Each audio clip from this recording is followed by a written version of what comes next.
Hello, my name is Dan Tipman with Tipman Design Build. One of our main focus areas is kitchens and the adjacent areas, like a family room or mudroom. This is one of the jobs that we really hit it out of the park. Our partner, Kurt Sternberg of Haven Design in Needham, gets the majority of the credit on this one.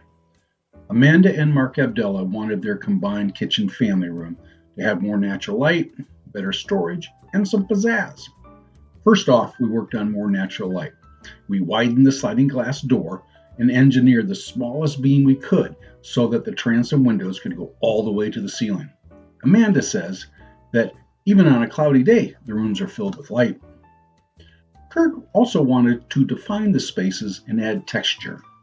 The kitchen coffered ceiling and the columns create a strong separation with the family room and add depth and character. This is a great family kitchen, made for entertaining.